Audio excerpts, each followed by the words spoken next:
Perdez-moi, Seigneur. N'est pas vrai. Peut-être ton bien-aimé. Qu'ils étaient toi. Avoir ma vie qu'un seul Seigneur.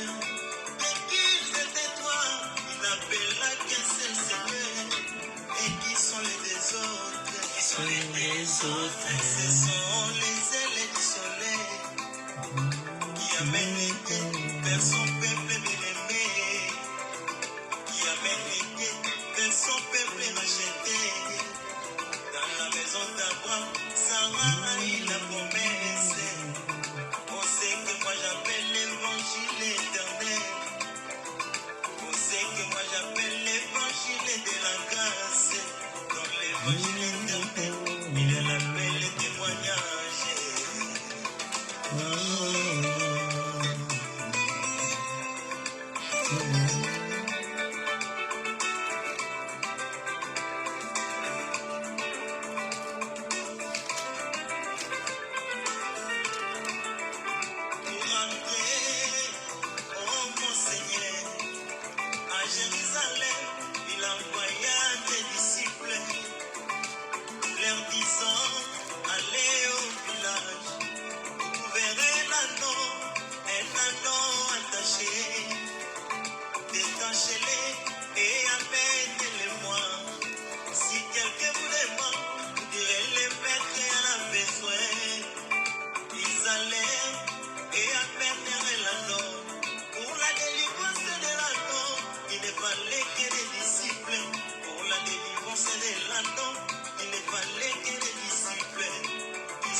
Que Dieu de grâce vous bénisse, chers bien-aimés, vous qui aimez sa parole, vous qui dépendez de sa parole, de partout où vous êtes, de partout où vous allez nous suivre, que la miséricorde, la grâce, la bonté du Seigneur vous soit énormément multipliée. Et nous cheminons toujours dans notre marche. On continue avec ces sujets très importants que nous sommes en train d'aborder par la grâce du Seigneur sur l'acquisition du salut. Et nous sommes dans notre 7e partie, si je ne me trompe pas. Et c'est un enseignement, comme nous l'avons dit au début, on parlera de l'Usalie dans 3 dimensions. Les saluts accordés, les saluts conservés et les saluts accomplis. Et nous sommes dans 1 Thessaloniciens chapitre 5 verset 9 et nous marions cette écriture avec Ésaïe chapitre 26, le verset 20 au verset 21. Alors, sur base de ces 2 écritures, nous allons parler du salut comme notre promesse. Et c'est ce que la Bible dit dans Thessaloniciens, on n'est pas destiné à la colère, mais à l'acquisition ou à la possession de salut. Et on a dit au début de cet enseignement que le salut, c'est l'ensemble de tout ce que Dieu peut faire pour mettre son peuple à l'aise. Dans le salut, il y a tout dedans. Il y a la vie éternelle, il y a le pardon du péché, il y a le rachat, il y a la rédemption, il y a la bénédiction, il y a la restauration, il y a la consolation, il y a tout. Voilà pourquoi nous avons dit qu'il peut arriver dans ta vie que tu traverses des moments de colère où les choses ne semblent pas marcher, où tu dis que je suis châtié, Dieu m'a tourné le dos, mais on doit être rassuré que Dieu finit toujours par faire grâce à ses enfants. Il ne les abandonne pas à toujours, parce que tu n'es pas destiné à ça. Tu es destiné à vivre le bonheur. Tu es destiné à être heureux. Oui, il est vrai que le moment que tu traverses semble être compliqué, mais ta vie ne va pas terminer dans la souffrance, parce que tu n'es pas appelé à ça. Ce n'est qu'un passage, mais la finalité pour toi, c'est après le plan de Dieu sur toi, c'est d'avoir la grâce et le bonheur. Car il a été dit, la grâce et le bonheur doivent nous accompagner. Alors, pour expliquer ce mystère, cette écriture, nous sommes partis de Genèse, parce que nous avons vu que le salut a été démontré dans les Écritures comme un homme, comme la lumière. Lorsque Jésus est venu par ses parents, avec ses parents devant Siméon, et que Siméon a pris l'enfant, Siméon, c'est lui qui nous a dévoilé que Jésus, c'était lui le salut que le monde attendait. Et il a également ajouté qu'il est la lumière pour éclairer les nations. Alors nous sommes rentrés dans les Écritures pour expliquer cette histoire du salut depuis la création. Parce qu'on avait dit qu'avant que nous puissions parler du salut accordé, salut conservé et accompli, le salut devait d'abord être promis. Et vous avez vu comment les Écritures ont témoigné. Et Isaïe 63, premier au deuxième verset, cette écriture a témoigné que le salut avait été promis. Et lorsque nous sommes partis dans Isaïe 62, nous avons également vu que Dieu travaillait parce qu'il avait promis le salut. Il a dit, pour l'amour de Jérusalem, je ne me tairai point, jusqu'à ce que son salut paraisse comme l'aurore et sa délivrance comme un flambeau. Vous voyez, il a parlé qu'il ne se donne pas le repos et qu'il ne se tait pas parce qu'il voulait que le salut soit accordé. Alors nous avons compris que quand Dieu dit qu'il ne va pas se taire, c'est-à-dire Dieu devait parler. Et nous avons fait savoir au peuple de Dieu que Dieu commençait à parler parce qu'on dit qu'au commencement était la parole. On reconnaît la parole si seulement la parole parle.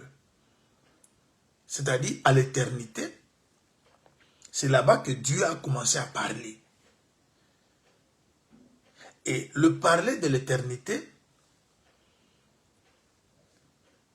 a fini par avoir un corps.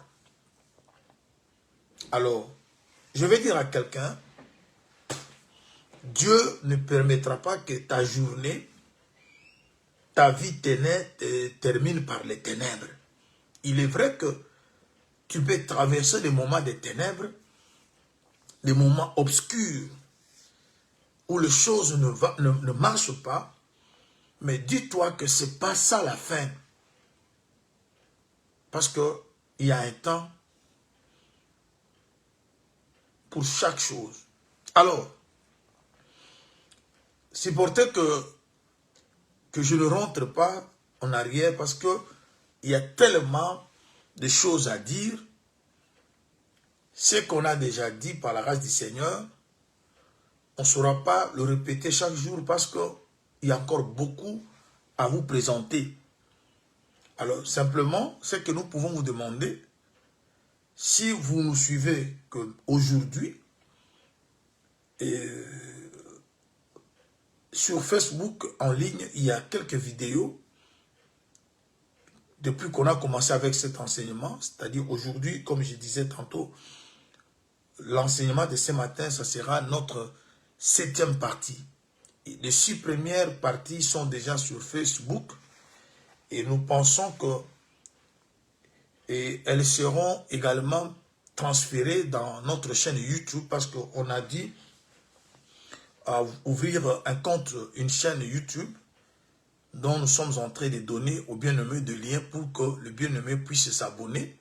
Lorsque vous allez vous abonner massivement, ça permettra que le direct puisse aussi se faire sur YouTube. Et si vous n'avez pas le lien, parce que je mis le lien sur le groupe, et si ton nom n'est pas dans le groupe, appelez-nous sur... vous pouvez nous appeler sur notre numéro WhatsApp. C'est là que permettra que nous puissions avoir votre numéro pour que nous vous envoyions le lien. Mon numéro WhatsApp, c'est 0044 77 10 45 29 82. Alors, si vous m'écrivez sur ces numéros, j'aurai votre numéro pour pouvoir vous envoyer le lien.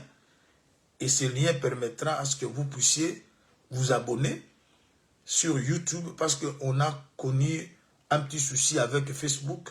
Tous les enseignements qu'on avait prêchés depuis 2017 jusqu'à 2025 n'ont pas pu être conservés. Ils ont été effacés. Mais nous avons trouvé que YouTube peut nous aider à conserver les enseignements. Voilà pourquoi on a ouvert un compte YouTube pour, même si on a des enseignements sur Facebook, qu'on les conserve sur YouTube.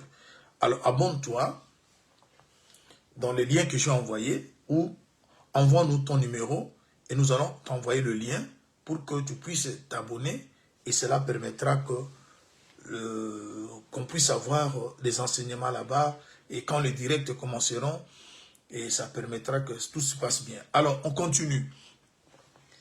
Alors, nous sommes aujourd'hui dans la 7e partie. Nous sommes en train d'expliquer que les voleurs ont existé dans le premier jour de la création. Si Jésus pouvait dire dans Jean 10, 8 au verset 10, que ceux qui sont venus avant lui étaient des voleurs et des brigands, et il a démontré ce que le travail du voleur, il dit que le voleur, son travail, il vient que pour dérober, égorger et détruire. Mais moi, je suis venu pour que mes brebis aient la vie et qu'elle aient en abondance. C'est-à-dire, avant que Jésus vienne donner la vie et l'abondance, il a été précédé par les voleurs et les brigands. Et le voleur, lorsqu'il vient, il ne vient que détruire, égorger et dérober. C'est ainsi que nous étions en train d'expliquer que si la Bible, les Écritures, nous montrent que la terre était informe et vide, cette histoire d'être informe et vide vient après. Lorsque vous lisez Genèse chapitre 1er au verset 1er, la Bible nous a fait savoir que Dieu avait créé le ciel et la terre. Cette terre créée par Dieu n'était pas informe, n'était pas vide.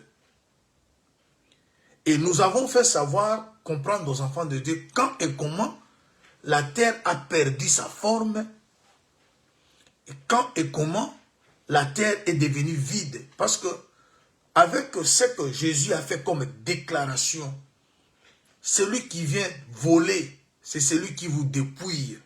C'est celui qui fait de vous une personne vidée. On dit que le voleur vient que pour égorger, détruire, dérober. Alors, les voleurs qui dérobent, les voleurs qui égorgent, qui détruisent, font leurs activités la nuit, dans l'obscurité. J'avais pris une écriture dans le livre de Job, Job 24. Permettez, chers bien-aimés, que nous lisions cette écriture. Vous savez, avant qu'on puisse lire l'écriture de Job, il y a une écriture que j'ai toujours citée lorsque je fais mes enseignements. L'écriture d'Ecclésiaste 1, 9, 3, 15. Cette écriture nous dit que ce qui est a déjà été, et ce qui est, c'est ce qui sera. C'est là que nous comprendrons que toute chose que vous vivez aujourd'hui, comprenez que la chose en question s'est déjà manifestée dans le temps avant le nôtre. Et ce que nous vivons, d'autres vivront également cela après nous. Parce qu'il y a 3 temps, il y a le passé, il y a le présent, il y a l'avenir. Voilà pourquoi Hébreu pourra dire Jésus-Christ est le même. Hier, aujourd'hui et éternellement. Vous voyez? C'est-à-dire, nous avons le temps qui appartient au passé, et le temps qui appartient au présent, et le temps qui va venir. Mais Dieu ne fait que répéter ce qui s'est passé autrefois. Il le répète aujourd'hui. Et ce que nous vivons, c'est ce que les autres viendront vivre. Alors voilà pourquoi nous voyons que si Jésus pouvait parler du voleur, mais nous avons compris que les voleurs ont existé même lorsque Dieu était en train de créer la terre. Alors voilà pourquoi dans l'écriture de Job, chapitre 24, à partir du verset 13 au 18e verset, même 17, on dit ceci. D'autres sont ennemis de la lumière. C'est-à-dire quand on dit d'autres sont ennemis de la lumière, c'est pour dire que il y a qu'un petit groupe de gens qui aiment la lumière. Les autres n'aiment pas la lumière. Ils n'en connaissent pas le voie et ils n'en pratiquent pas le sentier. Le sentier de la lumière ne sont pas pratiqués par beaucoup d'autres personnes. On continue. L'assassin s'élève au point du jour, tue le pauvre et l'indigent. Il dérobe pendant la nuit, c'est-à-dire le vol se fait la nuit. L'œil de l'adultère et puis le crépuscule. Personne ne me verra, dit-il. Il met un voile sur sa figure. Le verset 16. La nuit, ils forcent les maisons. Le jour, ils se tiennent enfermés. Ils ne connaissent pas la lumière. Pour eux, le matin, c'est l'ombre de la mort. Ils s'en éprouvent toute le terreur. Et quoi, l'impie est un poids, est d'un poids léger sur la face des eaux. Il n'a sur la terre qu'une part maudite. Il ne prend jamais le chemin des vignes. Déjà avec cette écriture, on nous explique que les activités du voleur ou des voleurs, si vous voulez, leurs activités se font la nuit, dans l'obscurité, parce qu'ils savent qu'ils ne seront pas vus. Ils n'aiment pas la lumière. La lumière les embête. Ils préfèrent le ténèbre pour forcer des maisons, dérober, tuer. Vous voyez? Alors, lorsque la Bible nous explique que la terre était informe et vide, et les eaux couvraient la terre, les ténèbres s'y plaçaient, C'est là que nous avons fait comprendre au sein du Seigneur, sur base des Écritures, que la terre, son malheur commence là-bas. La terre a été créée avec sa forme et elle était pleine. Mais lorsque les eaux sont venues et les ténèbres sont venues, comme c'est dans les ténèbres que les voleurs font leurs activités, les ténèbres cachaient le voleur au premier jour de la création. Et ces voleurs ont vidé la terre, ces voleurs ont frappé la terre jusqu'à ce que la terre a perdu sa forme. Et c'est là maintenant que les notions du salut commencent.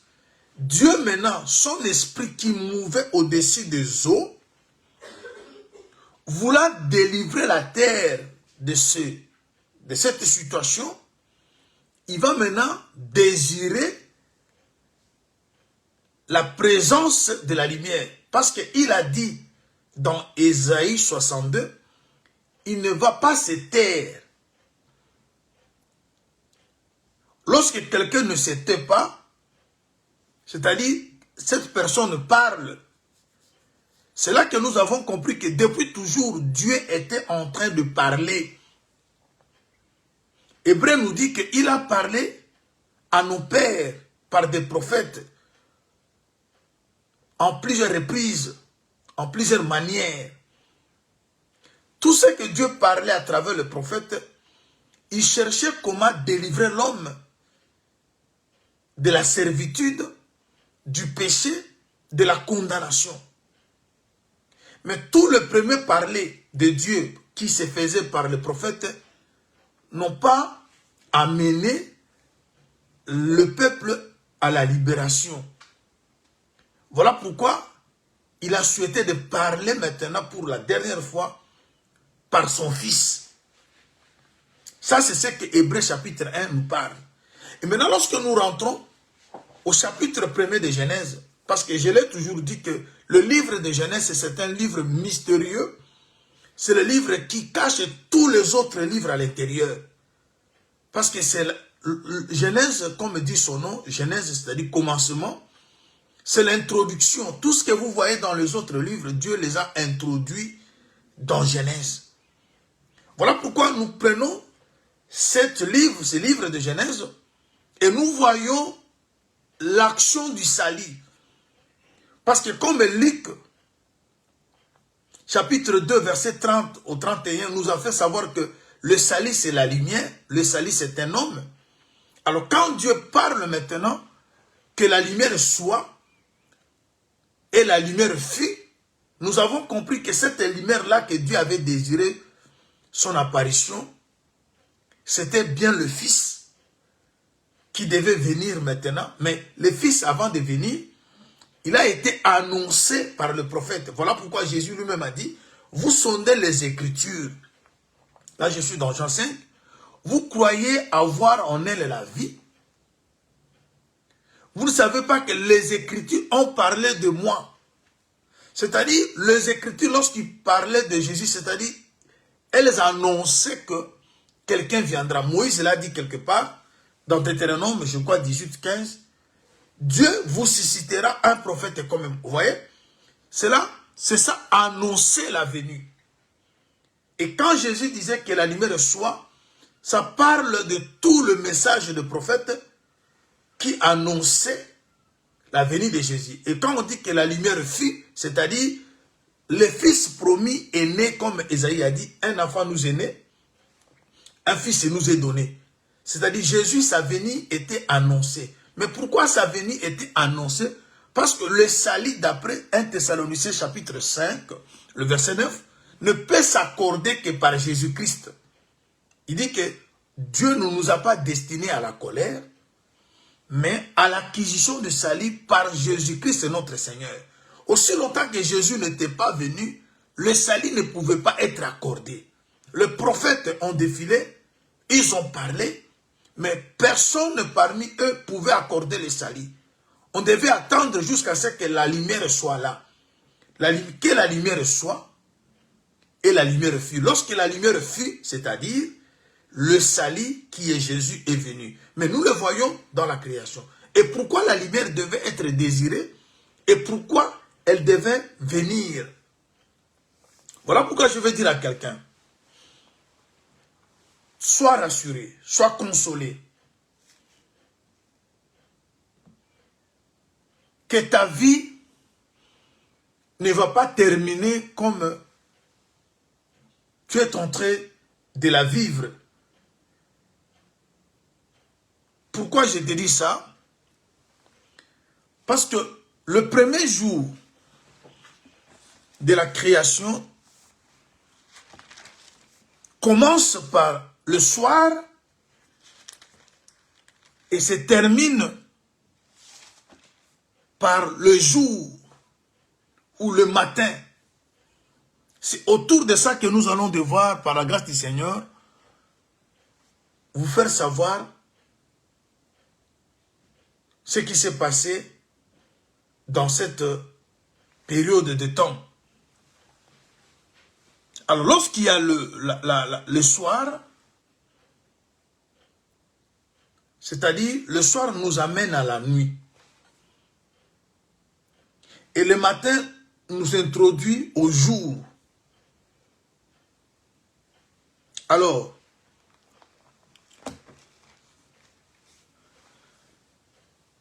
qu'est-ce que la parole de Dieu nous dit? Hier, nous avons, avec vous, compris quelque chose. D'après le livre d'Ecclésiaste, chapitre 8. Lorsque nous avons lu Ecclésiaste 8, verset 1er, ce livre, cette écriture nous a fait savoir que lorsqu'on parle de la sagesse, on parle de la lumière. Alors lorsque Dieu désirait l'apparition de la lumière, Dieu ne désirait pas autre chose, il désirait la sagesse. Ecclésiaste, j'ai dit, chapitre 1er, plutôt chapitre 8, verset 1er. Lorsque vous allez lire cette écriture, vous allez comprendre que la sagesse est égale lumière. Maintenant, si la sagesse, c'est elle la lumière. Or, lorsque vous prenez Proverbe chapitre 8, vous lisez à partir du verset 22, vous allez jusqu'au verset 28. La sagesse parle qu'elle est la première des créatures de Dieu. Elle a été acquise par Dieu avant que toutes choses soient créées. Lorsqu'il n'y avait pas la terre, ni les montagnes, ni aucune autre chose, elle était là. Et tout ce que Dieu a créé a été créé par elle. Est-ce que quelqu'un comprend? Alors maintenant, quand Dieu parle qu'il veut que la lumière soit, pendant que les Écritures nous font savoir que parler de la lumière, c'est parler de la sagesse. Je veux que vous lisiez avec moi une autre écriture. Je prends Daniel. Je suis dans Daniel au chapitre 2. Lisons Daniel, chapitre 2, verset 4. Non, sorry. Voulais-je dire Daniel, chapitre 5. Nous lisons Daniel, chapitre 5.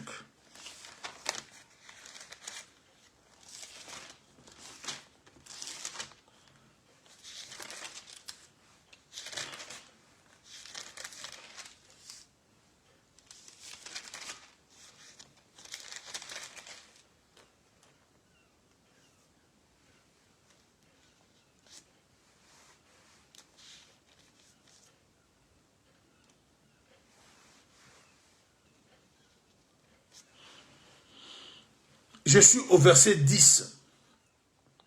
La reine, à cause des paroles du roi et de ses grands, entrant dans la salle du festin et prit ainsi la parole. Ô roi, vis éternellement. Que tes pensées ne se troublent pas, que ton visage ne change pas de couleur. Il y a dans ton royaume un homme qui a en lui l'esprit des dieux saints. Et du temps de ton père, on trouva chez lui des lumières, de l'intelligence et une sagesse semblable à la sagesse de Dieu. Vous voyez?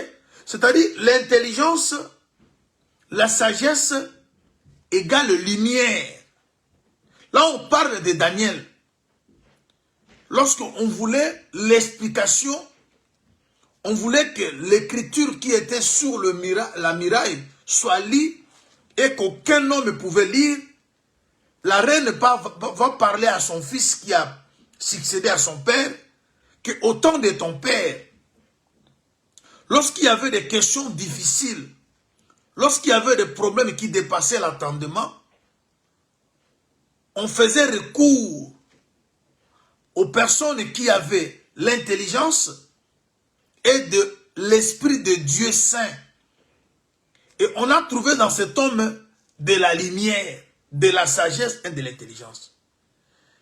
Et si vous lisez ça, vous verrez que on parlait de Daniel. Il était un homme sage et sa sagesse dépassait la sagesse des sages de Babylone. Alors, dans ça, je veux simplement que vous compreniez que la lumière parle de la sagesse. Et quand vous lisez Ecclésiaste 8, premier, vous verrez que ce que je suis en train de dire tient la route. Alors, maintenant, quand Dieu désire que la lumière soit, Dieu n'a pas désiré autre chose. Il a désiré la première des créatures de Dieu. Il est premier, mais il vient comme après. C'est là que je vous ai expliqué hier. Rien que dans la création du premier jour, on voit Jean-Baptiste venir avant et Jésus venir après. Et Jean-Baptiste va dire, celui qui vient après moi m'a précédé quand il a vécu avant moi. Parce que les ténèbres ont été créées. Oh, la chose qui est créée ne peut jamais venir avant son créateur. Oh, la sagesse, c'est la lumière. C'est lui, c'est elle qui a créé toutes choses. Ce qui veut dire que la sagesse, c'est la première des créatures de Dieu qui est son fils premier-né, qui a existé avant les ténèbres, mais il a laissé la place aux ténèbres d'entrer en scène pour qu'ils viennent plus tard dire que ceux qui sont venus avant moi sont des voleurs. Parce que dans cette ténèbre-là, il y a aussi la mission des prophètes, il y a aussi la mission du diable, il y a également le mystère de Dieu. C'est ça que je vais vous expliquer. Alors, mais ce que je veux que vous puissiez retenir,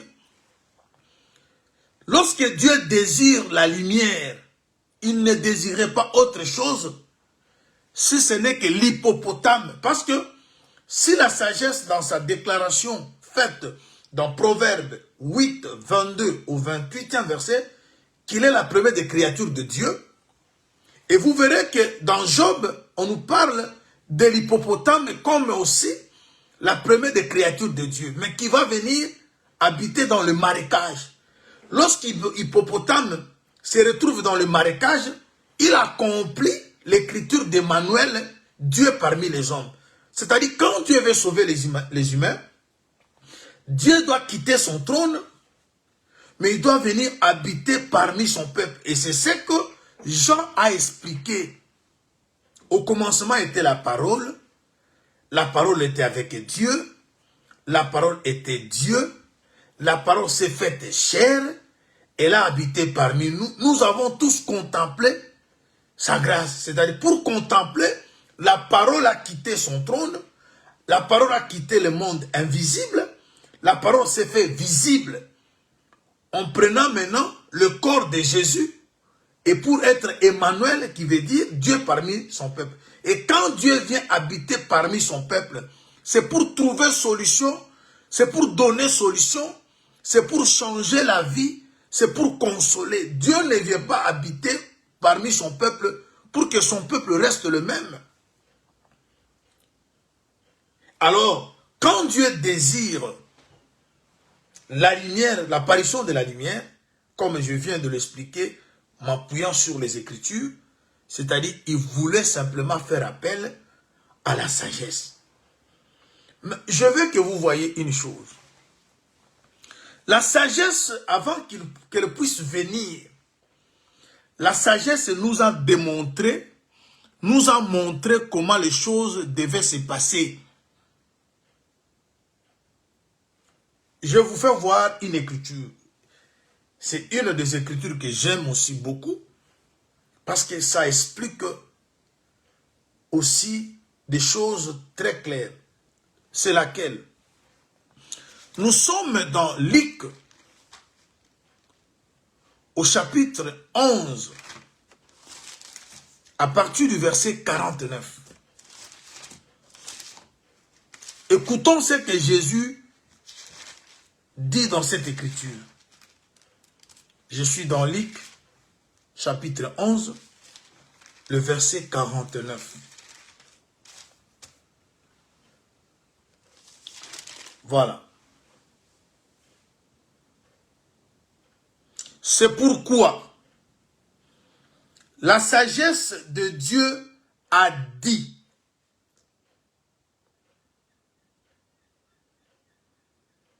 Quand la sagesse parle, ça explique que la sagesse, c'est la parole. Qu'est-ce que la sagesse a dit? Je leur enverrai les prophètes et des apôtres. Ils tueront les uns et persécuteront les autres, afin qu'il soit demandé compte à cette génération du sang de tous les prophètes qui a été répandu, du sang de tous les prophètes qui a été répandu depuis la création du monde. La question qu'on se pose, quand et comment la sagesse avait parlé? Et dans son parler, il présente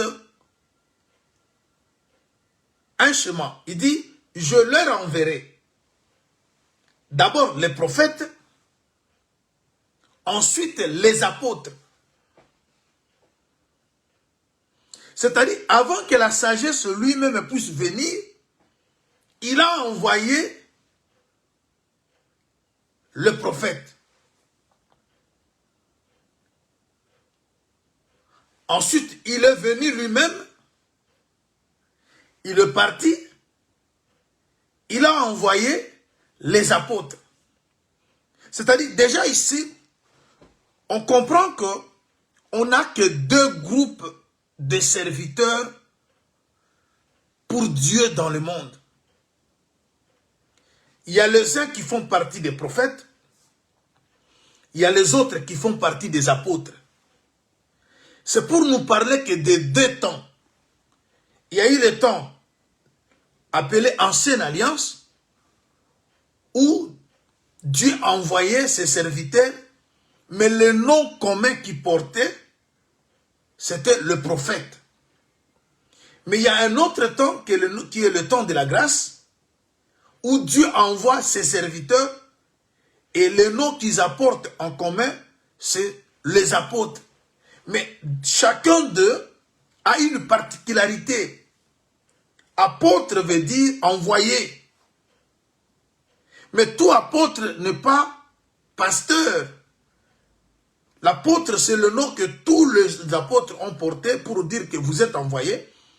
Mais il y a eu des pasteurs parmi eux, il y a eu des évangélistes, il y a eu des docteurs, il y a eu, comme je suis là, je suis apôtre comme envoyé, Mais j'ai la grâce ministérielle qui est le doctorat. Je suis enseignant.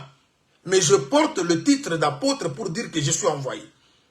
Et aussi, à l'Ancienne Alliance, le prophète voulait aussi dire qu'ils sont des envoyés de Dieu, mais dont chacun avait sa grâce ministérielle. Par exemple, Jean-Baptiste, quand vous regardez son message, c'est un évangéliste, mais un prophète évangéliste.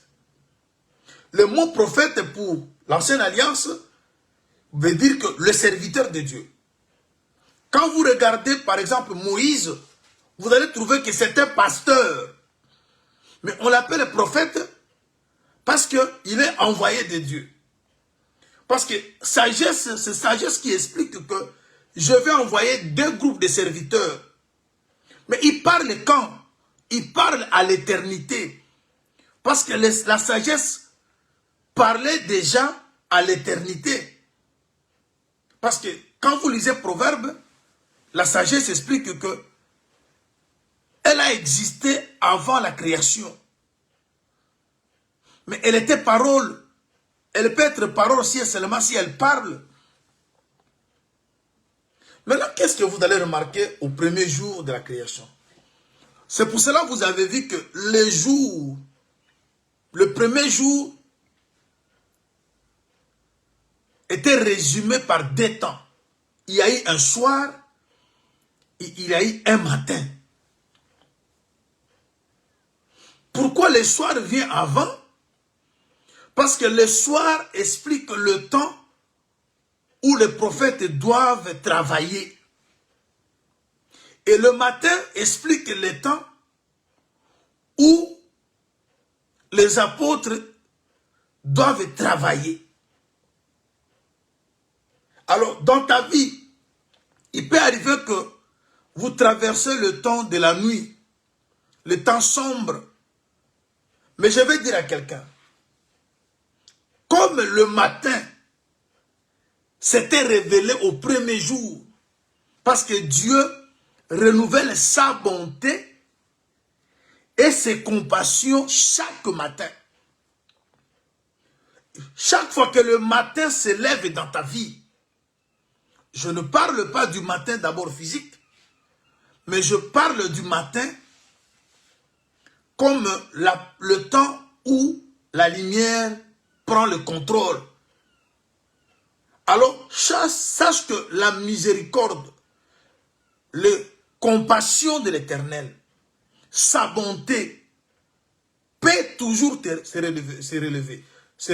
révéler. C'est ainsi que la terre, lorsqu'il a perdu sa forme, par la venue des eaux, parce que d'après ce que nous avons lu avec vous hier, Psaume 104, le verset 5-6, on dit que la terre, lorsque Dieu l'a formée, Dieu l'avait placée sur le fondement solide. Mais Dieu lui-même a pris l'eau. Il a amené l'eau pour couvrir la terre. Et en couvrant la terre par les eaux, c'est là que l'eau a détruit la terre. Vous savez ce que fait l'eau? L'eau a toujours créé des érosions. C'est l'eau qui fait perdre à la terre la forme, même dans le physique. L'eau, à son passage, détruit la terre, crée des érosions, déforme la terre. Et quand Dieu a amené l'eau, et que l'eau a couvert la terre, c'est là que les voleurs ont volé la terre, ont égorgé la terre, ont vidé la terre. Pour que le Seigneur vienne maintenant donner la vie et donner l'abondance. Et à la création, pour que l'abondance et la vie soient données à la terre, ça demandait la présence de la lumière. Et la lumière, c'est la première des créatures de Dieu, comme nous venons d'expliquer que la lumière, c'est la sagesse. Mais ce que je veux que vous puissiez encore retenir, lorsque les ténèbres sont venues se placer sur l'eau et couvrir la terre, dans ces ténèbres-là, il y avait quelque chose. Et la chose qui s'était faite, c'est quoi?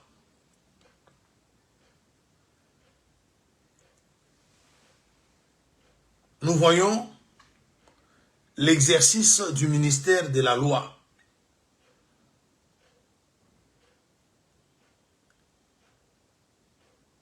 Dans ces ténèbres, il se passe des choses. Je vais vous expliquer vite. Et puis, on va chiter.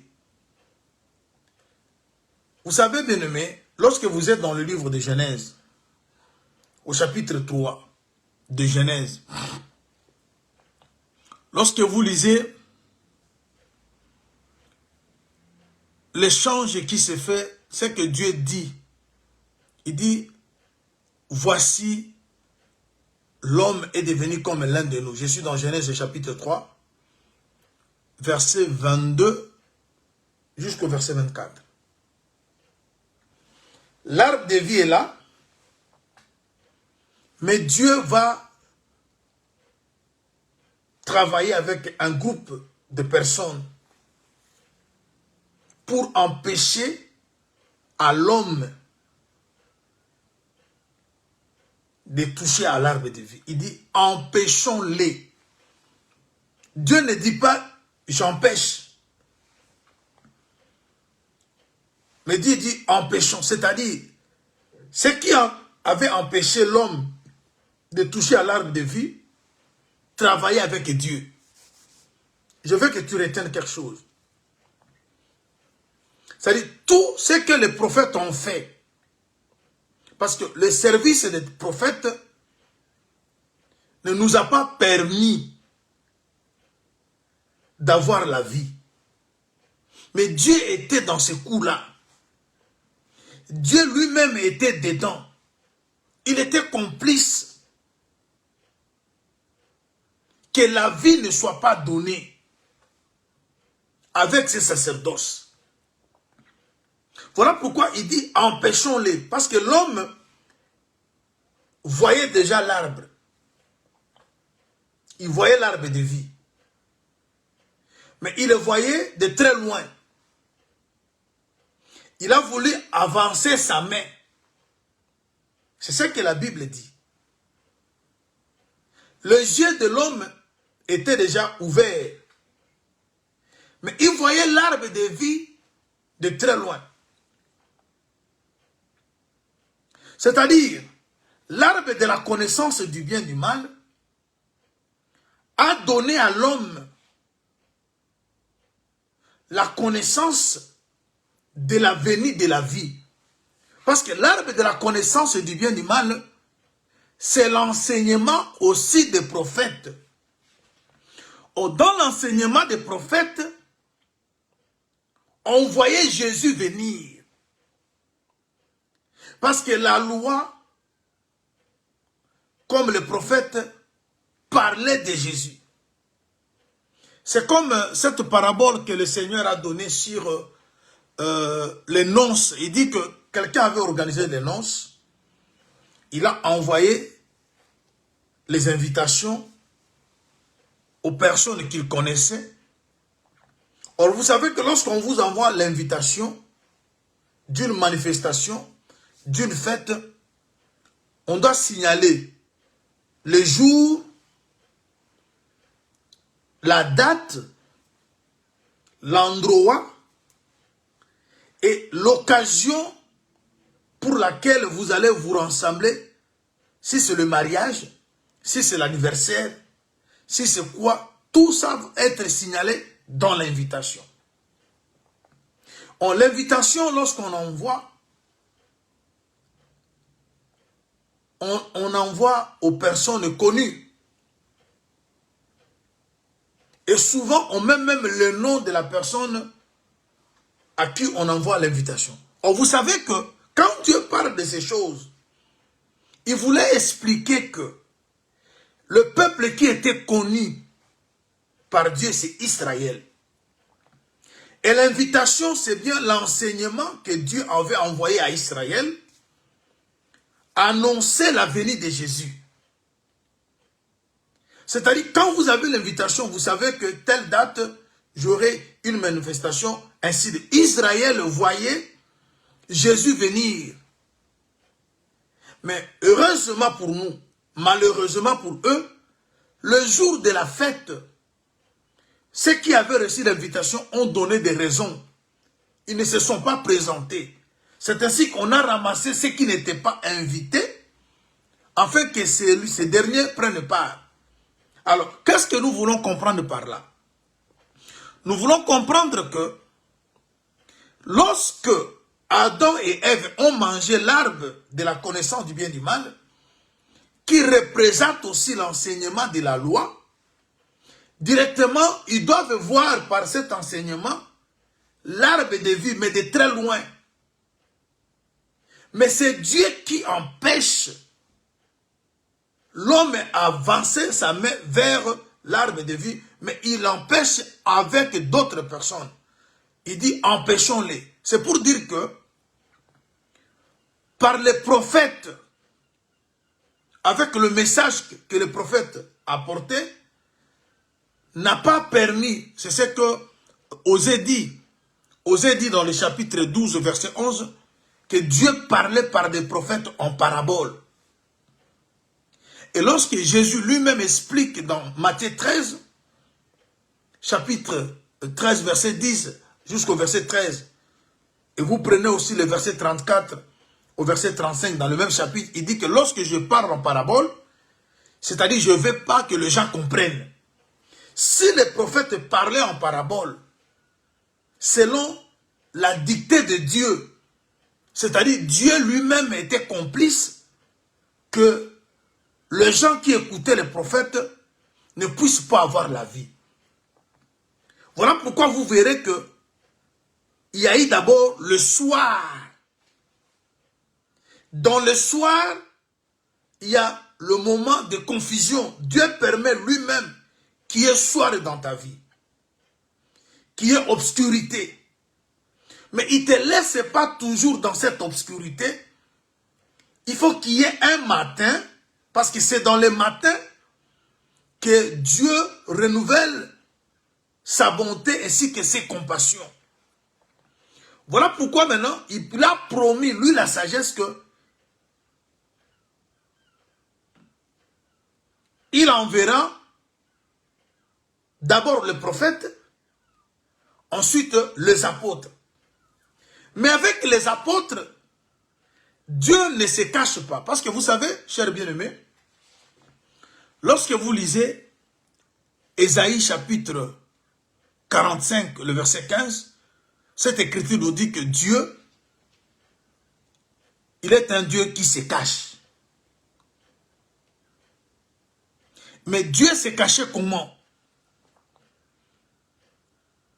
Vous allez encore lire dans le livre de Daniel, je pense, chapitre 12, verset 4, Dieu qui va dire à Daniel, scelle les livres, mais ce livre sera lu au temps de la fin. C'est-à-dire, Dieu n'a pas scellé les livres à jamais. Il scelle les livres pour un temps. Mais il se sert d'un prophète. Daniel, c'est un prophète. Il fait partie des prophètes de l'Ancienne Alliance. Mais Dieu lui demande de sceller les livres. Mais si le livre est scellé, on n'a pas la vie. Mais il dit que ce livre scellé va être décellé. Et beaucoup le liront. Mais vous savez bien aimé, le livre c'est quoi? Lorsqu'on scelle les livres parle aussi des cieux. Oh, le cieux parle aussi des trônes de Dieu. Je suis dans le livre d'Ésaïe chapitre 34 au verset 4. Là, le prophète nous explique que les cieux seront roulés comme un livre. C'est-à-dire, lorsqu'on disait à Daniel de sceller le livre, autrement, on vous disait à Daniel, de fermer les cieux. Maintenant, la terre qui était dans l'eau, pour qu'il ne puisse pas voir le ciel, parce qu'au commencement, Dieu créa le ciel et la terre. S'il n'y avait que le ciel et la terre ne pouvait pas être privée des cieux. La terre devait toujours voir les cieux. Mais qu'est-ce que Dieu a fait pour empêcher à la terre de voir le ciel? Il vient placer entre la terre et le ciel l'eau. Mais au lieu que cette eau soit claire, cette eau était ténébreuse. L'eau était couverte de ténèbres. Et dans les ténèbres qui couvrent l'eau et la terre, on a trois choses que je vous avais parlé. Il y a le ténèbre comme péché.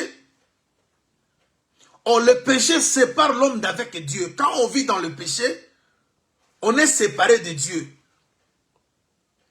Il y a le ténèbre comme le sacerdoce lévitique où Dieu s'est caché pour que les gens ne puissent pas le voir. Il y a aussi les ténèbres comme le mystère de Dieu. Or, avec le prophète,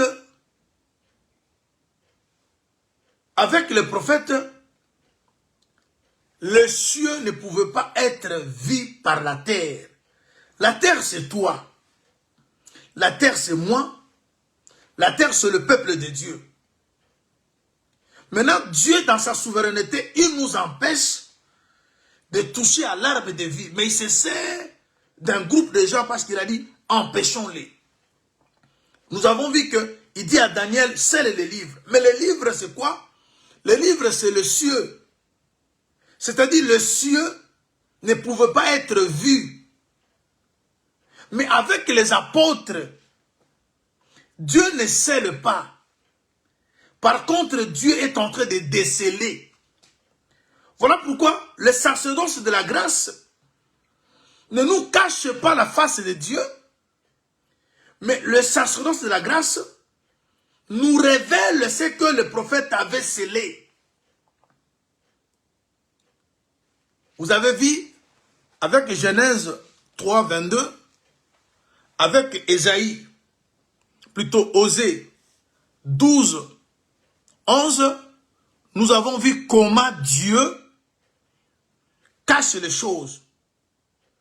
Mais avec les apôtres, je prends une écriture. Éphésiens, chapitre 3. Voilà pourquoi la prédication de la grâce doit être une prédication qui restaure. C'est que le prophète, avec la complicité de Dieu, ne nous a pas accordé, mais la prédication de la grâce doit nous accorder la restauration, la délivrance, la joie. Regarde frère, je prends Éphésiens. Éphésiens chapitre 3. Je suis au verset 20. Éphésiens chapitre 3. Je commence au premier verset. À cause de cela, moi, Paul, le prisonnier de Christ, est pour vous, païens. Si du moins vous avez appris comment je fais part de la grâce de Dieu, qui m'a été confiée pour vous. C'est par révélation que j'ai eu connaissance du mystère sur lequel je viens d'écrire en peu de mots. En les lisant, vous pouvez vous représenter l'intelligence que j'ai du mystère de Christ, qui n'a pas été manifesté au Fils des hommes dans les autres générations, comme il a été révélé maintenant par le Saint-Esprit aux saints apôtres et prophètes de Christ. Vous voyez? C'est-à-dire, les choses que Dieu n'a pas dévoilées autrefois, le salut, la délivrance, parce que le sacerdoce des prophètes empêchait l'homme à toucher à l'arbre de vie. Mais vous avez vu, le même Dieu qui a travaillé avec les prophètes pour sceller, le même qui travaille avec les apôtres pour édifier. 1 Corinthiens chapitre 9, chapitre 3 plutôt, verset 9, il dit que nous sommes ouvriers avec Dieu. Et vous, vous êtes le champ de Dieu, l'édifice de Dieu. C'est-à-dire, avec les apôtres, Dieu est en train d'édifier. Dieu est en train de construire. Mais les apôtres non plus travaillent eux-mêmes. C'est-à-dire, comme Dieu a travaillé par les prophètes pour sceller, avec les prophètes pour sceller, il travaille avec les apôtres. C'est-à-dire, nous tous ici, nous sommes dans les apôtres. Je ne dis pas que nous sommes dans les 12 apôtres. Mais nous sommes dans les apôtres comme... Parce que Dieu a dessiné des temps. Je vous enverrai des prophètes, c'est l'ancienne alliance. Et je vous enverrai des apôtres, c'est la nouvelle alliance. Et nous, nous travaillons dans la nouvelle alliance. Et l'évangile qui est prêché aujourd'hui, c'est l'évangile de la restauration. C'est l'évangile qui ouvre les yeux des enfants de Dieu. L'évangile qui nous fait passer des ténèbres à la lumière. C'est-à-dire, nous avons la mission de la lumière. Voilà pourquoi il est écrit, il n'y a-t-il pas 12 heures au jour? Vous voyez? C'est-à-dire, le soir, c'était la période où Dieu cachait à son peuple la vie. Et tu peux aussi traverser un moment comme celui-ci où ta vie est sombre. Mais ce qui est important, tu n'es pas destiné à ça. Dieu finira par amener le matin dans ta vie. Et le matin qui vient dans ta vie, et dans le matin, comme a dit, les Écritures, Dieu renouvelle sa bonté chaque matin. Et ses compassions ne sont pas en leur terme. C'est-à-dire, lorsque le matin vient, ton problème, mon problème, c'est que l'étoile du matin s'élève dans ta vie. L'étoile du matin parle du temps premier. L'étoile du matin, c'est-à-dire, tu te retrouves maintenant dans le temps de la grâce. Si l'étoile du matin s'élève dans ta vie, sache mon frère, sache ma soeur, que les bontés de Dieu vont être renouvelées. Et ses compassions de même. Voilà pourquoi, au premier jour, la journée ne s'est pas terminée par la nuit. Ou encore moins par le soir. Il a laissé au soir le temps de régner, mais le matin est venu par apparaître. C'est pour dire à quelqu'un, chaque chose a son temps. Il y a un temps de pleurer, il y a aussi le temps de rire. Tu n'es pas destiné à la pauvreté. Parce que la grâce et le bonheur doivent nous accompagner. Mais si tu vis un moment de misère, sache que Dieu ne t'a pas oublié. Voilà pourquoi il a désiré que la lumière soit. Et quand cette lumière s'est manifestée, c'est ça le salut accordé. Parce que tout commence par l'apparition de la lumière. Parce que je vous ai dit qu'on a trois dimensions pour le salut. Il y a le salut accordé. Le salut accordé, c'est lorsque la lumière s'est manifestée. Et lorsque la lumière se manifeste, vous savez bien aimé, laisse-moi vous dire pour terminer, dans la terre là, une forme vide du premier jour, nous avons Adam jusqu'à Moïse. Comme le frère Paul a expliqué dans Romains chapitre 5, il a dit,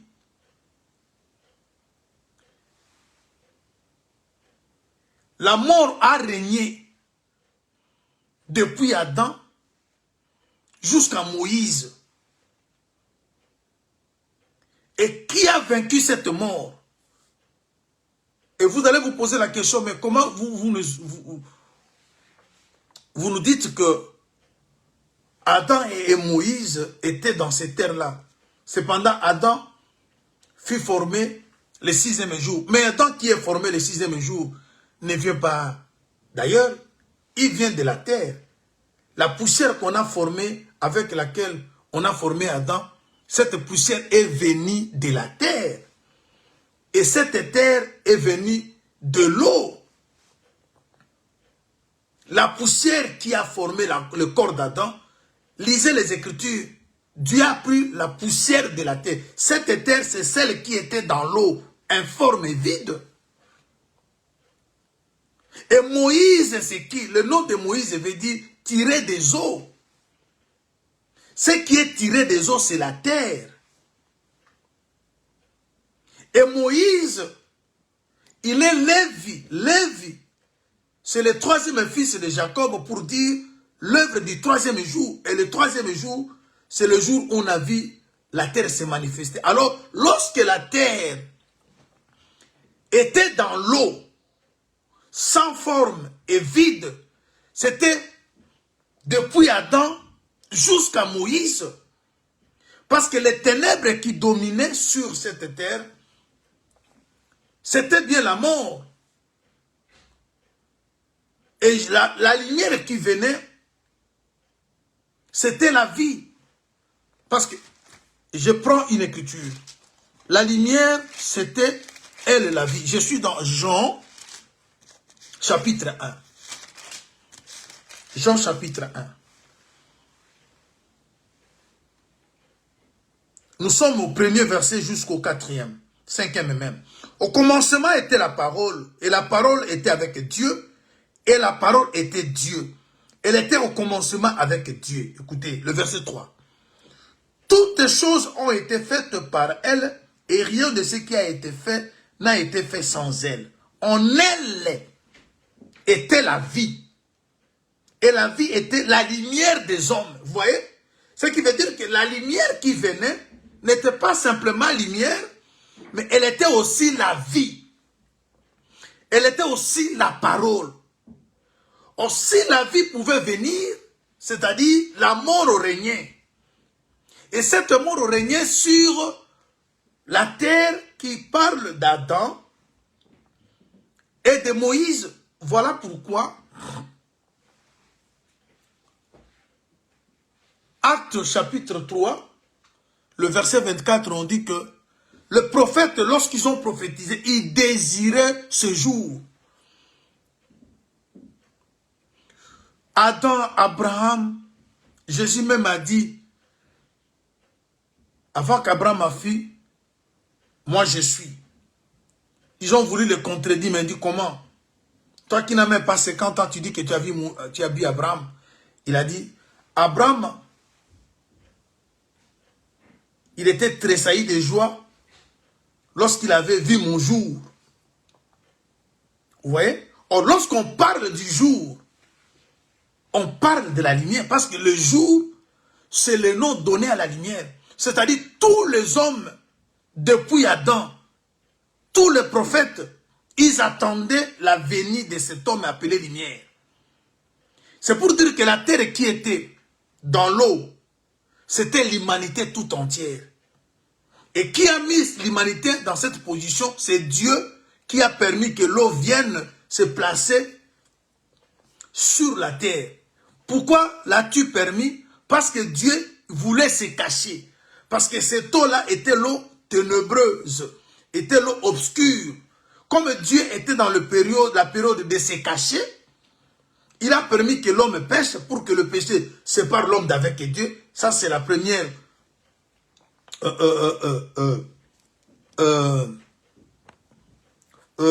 comment dirais-je? La première possibilité, lorsqu'on pêche, on se sépare de Dieu. Parce que le ténèbre, il y avait 3 dimensions. Le ténèbre comme péché, sépare l'homme d'avec Dieu.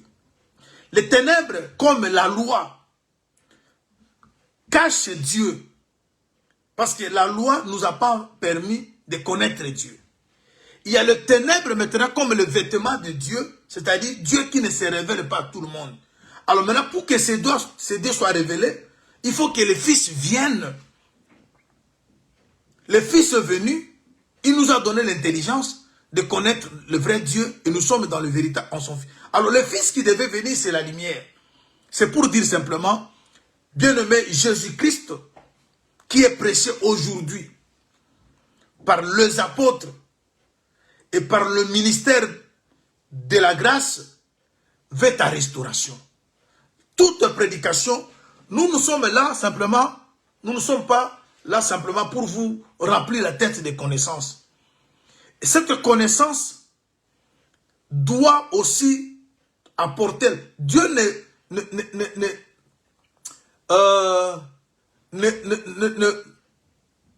n'est pas là simplement pour résoudre des questions difficiles ou interpréter les écritures difficiles, mais il doit aussi interpréter notre vie. La parole doit aussi résoudre des questions difficiles de nos vies. Cet évangile n'est pas simplement l'évangile qui épate quant à l'éloquence, quant aux révélations, mais c'est un évangile qui va aussi épater le monde par le changement de notre vie. Parce qu'il a été dit, les nations verront ton salut. C'est-à-dire, les gens qui sont tout autour de nous, ils doivent voir que l'évangile que nous avons reçu a le pouvoir de restaurer, de donner des enfants, de donner de la stabilité, de donner du mariage, le travail, de nous guérir de nos maladies. La maladie ne doit pas rester simplement maladie spirituelle, non. Même la maladie physique, où la médecine échoue, qu'on n'a pas un traitement, on n'a pas ceci pour cela, Mais avec cet évangile est pour résoudre tout problème et toute question difficile de notre vie. Voilà pourquoi nous avons contemplé sa grâce. Il est venu comme Emmanuel, Dieu parmi les hommes. Et quand Dieu vient habiter parmi son peuple, c'est pour résoudre des questions difficiles. Voilà pourquoi tu n'es pas destiné à la colère. Il est vrai que tu es malade, mais ce que Dieu veut pour toi, ce n'est pas que tu demeures malade. Parce que nous sommes guéris par ce meurtrissure de toutes nos maladies. Alors, la lumière qui a été désirée, c'est cette lumière qui donne des solutions. Alors, chers bien-aimés, permettez que je m'arrête ici.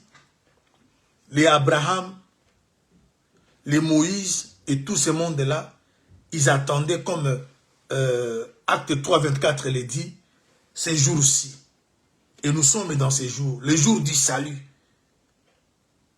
Le jour du salut est là. Si vous voulez, je vous lis cette écriture et puis on va se quitter. 2 Corinthiens, nous prenons le chapitre 6. Voilà.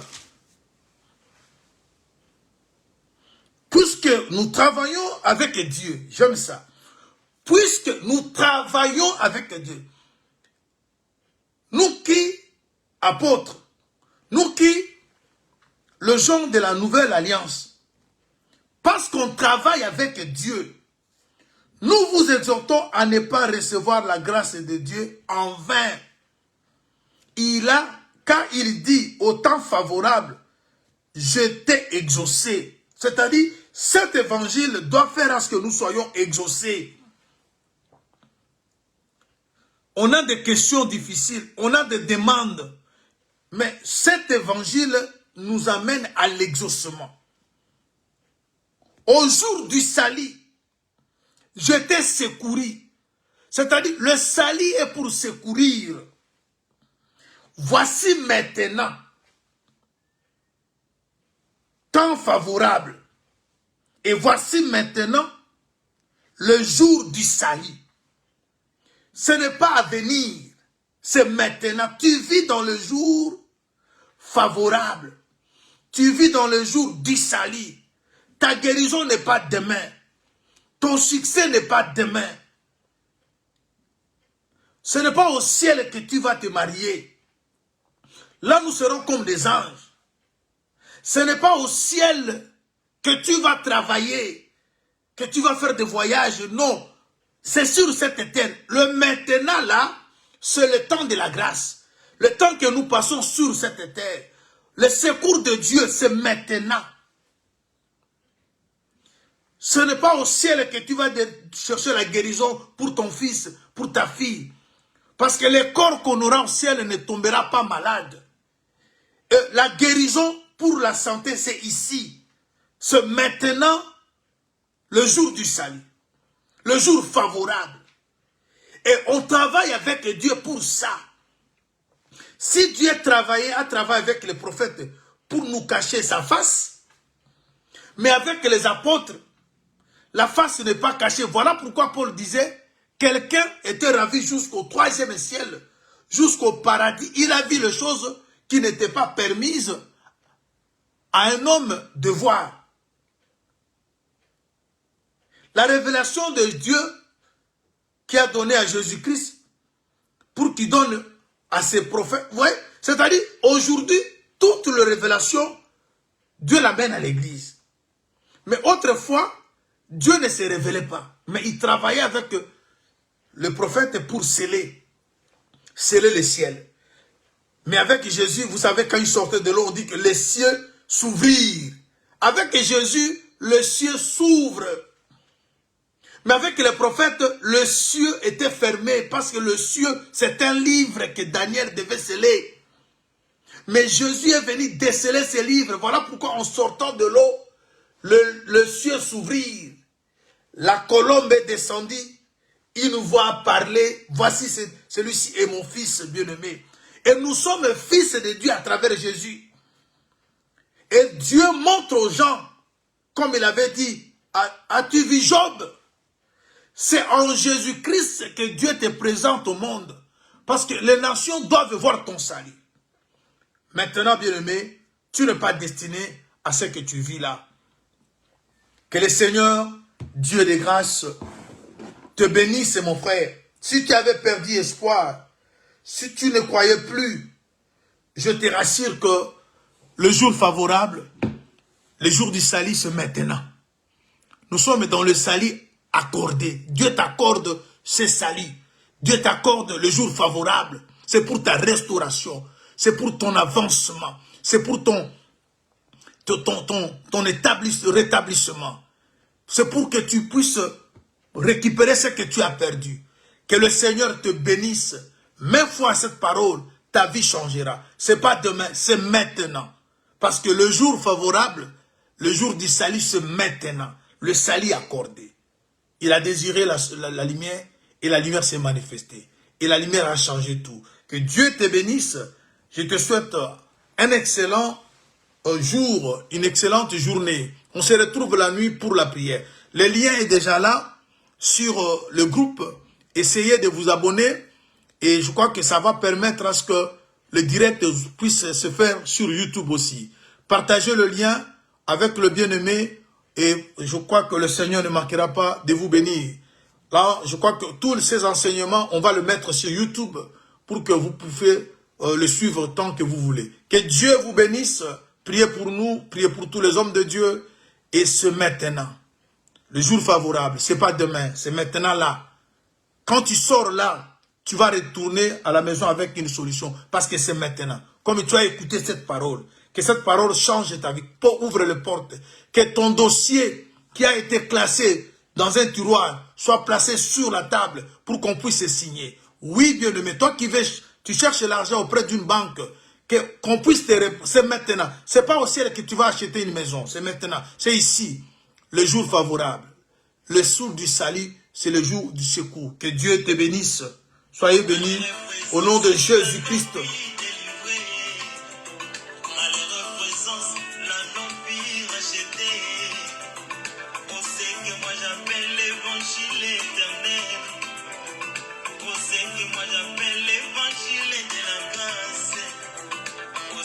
Moi j'appelle l'évangile éternel.